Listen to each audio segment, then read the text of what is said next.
২৪-এর জুলাইটা আমার জন্যে খুবই গুরুত্বপূর্ণ। স্পেশালি আমার ব্যক্তিগত কারণ প্লাস দেশের জন্যে।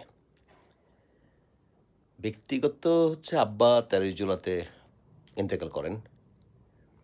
তো উনি মারা যাওয়ার প্রায় ১.৫, ২-৩ মাস আগে থেকেই পারিবারিক কিছু খুবই পেইন দিচ্ছিল। নেয়ার মতো ছিল না আরকি। প্লাস আব্বার ট্রিটমেন্ট, অপারেশন, আঙ্গুল কাটা।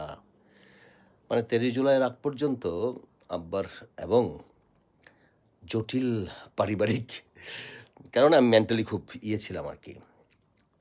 আর ওই যে হয় না? যে সবকিছু মিলাইয়া দেশের সিচুয়েশনে খুবই, খুবই এমন ছিল তখন জুলাইটা সারাটা মাস একদম আগে থেকে কাজ-কাম সব বন্ধ করে 24 আওয়ার্স আব্বা কান্না তো একটা কমন ব্যাপার হয়ে গেছিল। আব্বার চলে যাওয়ার কান্না ১৩ই জুলাইয়ের পরে, এরপরে দেশেরই তাৎক্ষণিক সব লাইভ দেখতে পারার চোখের পানি আসলে সব মিলে একটা বিশাল কান্নাকাটির মাস ছিল আমার জন্যে। আমরা তো ভুলে গেছি আসলে জুলাইতে কি হয়েছিল। আমরা দেখেন ভুলে গেছি ভুলাইয়া দেওয়া হচ্ছে।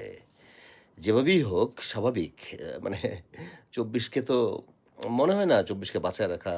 যেভাবে আসলে ২৪কে হত্যা করার জন্যে বা ভুলিয়ে দেওয়ার জন্যে বা নিশ্চিহ্ন করে দেওয়ার জন্যে যেই শক্তি যতটুকু অ্যাক্টিভ, ২৪কে বাঁচিয়ে রাখার শক্তির জোর খুব কমে যাচ্ছে আরকি। তারপরেও ওইদিন আমার খুব পরিচিত না, আমার ভালো লাগে অথবা গড গিফটেড কিছু মেধা থাকে না? সেই মেধার একজনরে খেয়াল করতাম, দেখতাম সোশ্যাল মিডিয়ায়। সে হচ্ছে আমাদের তানবীর সরকার, বগুড়ার। সো তার একটা ইন্টারভিউতে কথায় সে বগুড়ার অভিজ্ঞতা বর্ণনা করার সময় আমি চিন্তা করেন, একটু শোনেন আগে তানবীরের কথাটা শোনেন, দেখেন কি বলেন। প্রত্যেকটা আপডেট আমাকে দিত। দেখেন। আমি তো ঢাকায় ছিলাম, বগুড়া খুব উত্তাল ছিল ওই সময়টাতে। উত্তাল আমি যেটা করছি, ওই দিনটা আমার সবচাইতে কষ্টের। ওই দিনটা প্রায় 60 জনের উপরে একটা করে রিক্সা জাস্ট আসতেছে, 2-3 জনকে নিচে ফালায় দিয়ে আবার চলে যাচ্ছে। লাশ না, তাহলে গুলি, আহত। ও এখন ওকে যে এখানে তুলবে আর কেউ নেই, ওকে তো ওটিতে নিতে হবে, একটা মানুষ নাই। আমি আমার একটা ফ্রেন্ডকে ফোন করলাম ঢাকায়, কি অবস্থা এখানে? তোকে ঢাকায় থাকতে হবে না, আন্দোলন করার বহু লোক আছে, তুই আমার কাছে আয়। ওর বাসা বগুড়াতে, তুই এইখানে আয়, তোকে এইখানে দরকার। ওর আবার বুলেট খাইছে এবং আমার সাথে লোক দরকার। ও রাতারাতি চলে গেল। আমি একা যাকে পাইছি তাকে নিয়ে ওই লোকগুলাকে শুধু অপারেশন থিয়েটারের সামনে নিয়ে এসে ওদেরকে আবার ফালাই দিয়ে চলে গেছি, যে এক এক করে নিয়ে এসছি।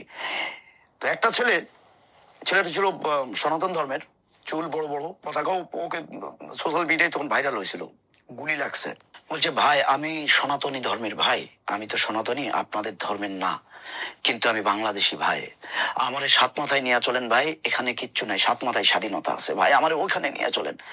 আমি কোনোভাবেই কান্না ধরে রাখতে পারি নাই। সাত মাথা অনেকে আপনারা চিনবেন না, বগুড়ার বিখ্যাত জায়গা সাত মাথা। বগুড়ার সাতটা রাস্তার মোড় একদম মেন, যেটাকে বলা হয় বগুড়ার হার্ট কেন্দ্র, সেটাকে সাত মাথা বলে।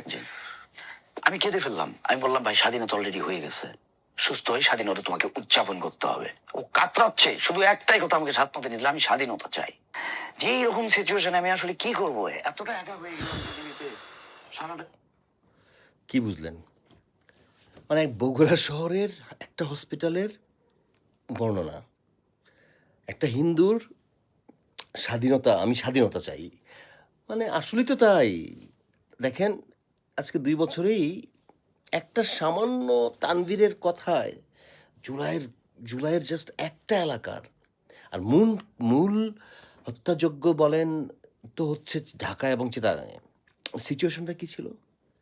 ওই ৩৬টা দিন ৭১-এর ৯ মাসের চেয়ে কোনো অংশেই কম না ভাই, কোনো অংশেই কম না। সুতরাং বিশ্বাস করেন, আমরা আমাদের এই দ্বিতীয় স্বাধীনতা অথবা দেশের মেরামত করার জন্যে ১৪-১৫০০ প্রাণ, কত হাজার যে আহত, এইগুলার বিনিময়ে কোনোভাবেই জুলাইকে আসলে মরতে দেওয়া যাবে না, কোনোভাবেই না। হাদি হাদিও তো একই, তাই না? জুলাইকে বাঁচানোর জন্যই তো হাদির মৃত্যু হইল, তাই না? সো সিচুয়েশনটা চিন্তা করেন। আসলে ২৪ জুলাইটা আব্বা দেশের এত এত এত মানে খুবই স্মরণীয় আমার জন্যে। জান আসলেই দেওয়া উচিত। জুলাইকে মরতে দেওয়া যাবে না আসলে। আল্লাহ হাফেজ।